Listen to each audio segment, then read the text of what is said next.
championnat de France de musculation hommes. Il y a deux catégories, les plus de 75 kg et les moins de 75 kg. Il y a 4 épreuves à réaliser. Épreuve puissance, épreuve résistance, épreuve bas du corps et épreuve cardio. Tous les concurrents doivent effectuer l'ensemble des épreuves.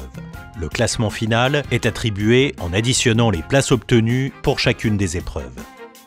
Épreuve numéro 1, épreuve puissance, le soulevé de terre. Il faut réaliser une série de 6 répétitions enchaînées avec la charge maximale.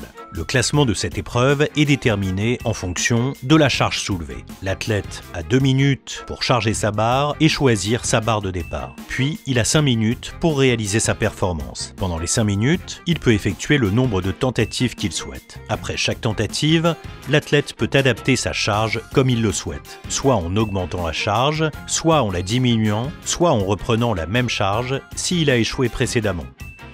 Épreuve numéro 2, épreuve résistance, traction prise serrée plus dips. Il faut réaliser un maximum de répétitions en 4 minutes. L'athlète peut commencer indifféremment par les dips ou les tractions. Pendant les 4 minutes, il répartit comme il le souhaite les répétitions entre les dips et les tractions. Il peut prendre autant de pauses qu'il le souhaite pendant les 4 minutes. Épreuve numéro 3, épreuve bas du corps, le squat. L'athlète doit réaliser un maximum de répétitions en 3 minutes avec une barre chargée à 120% du poids de corps. Il peut réaliser autant de pauses qu'il le souhaite pendant les 3 minutes. Épreuve numéro 4, épreuve cardio. Il s'agit d'un circuit à faire 2 fois le plus rapidement possible. Le circuit est composé de 4 exercices.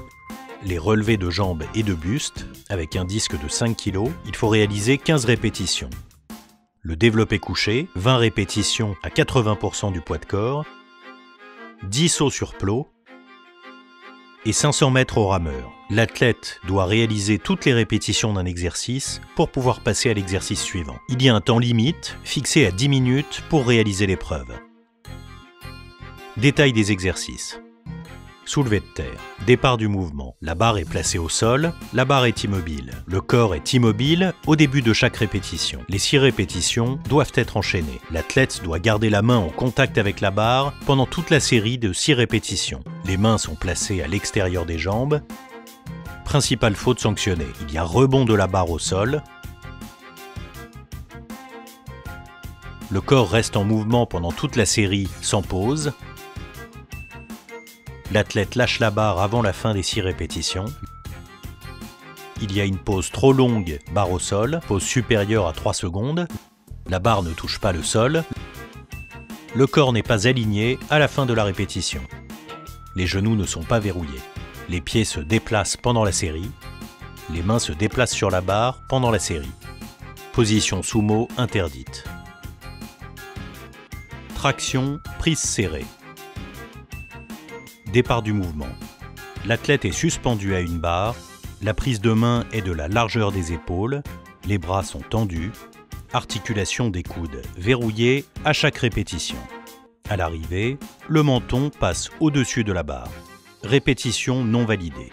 Les bras ne sont pas tendus au départ du mouvement, le menton ne passe pas au-dessus de la barre à la fin du mouvement. Il y a un balancement du corps ou une prise d'élan avec les jambes. Les dips, départ du mouvement, bras tendus, coudes verrouillés. Le corps est immobile. Les jambes sont croisées et repliées en arrière. À l'arrivée, les bras sont fléchis, les épaules sont en dessous du niveau des coudes. Faute sanctionnée. Manque de flexion des coudes. Les coudes ne sont pas verrouillés en haut. Balancement du corps ou prise d'élan avec les jambes. Le squat.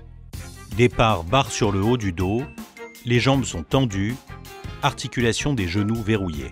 À l'arrivée, les jambes sont fléchies et les hanches sont à la hauteur des genoux.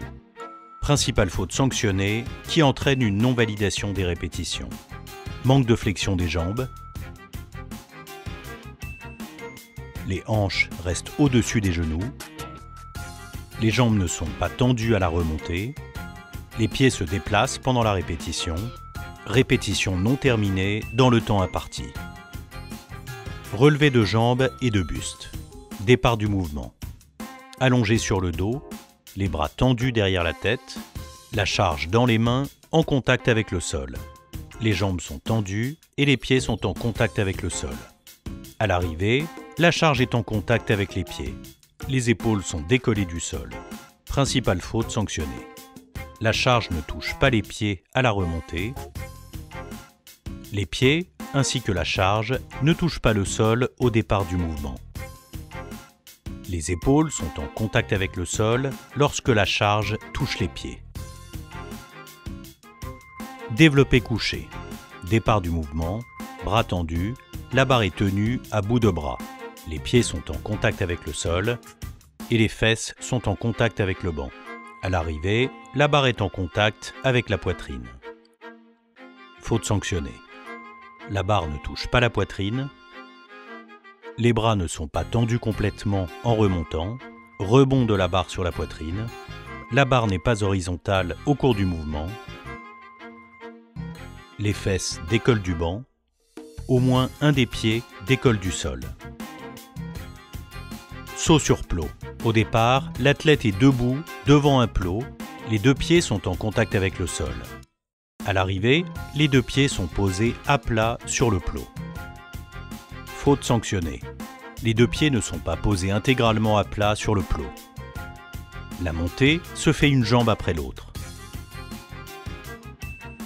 Le rameur. Départ du mouvement, le compteur est à 0 mètres. Fin du mouvement, l'athlète rame pour atteindre une distance de 500 mètres.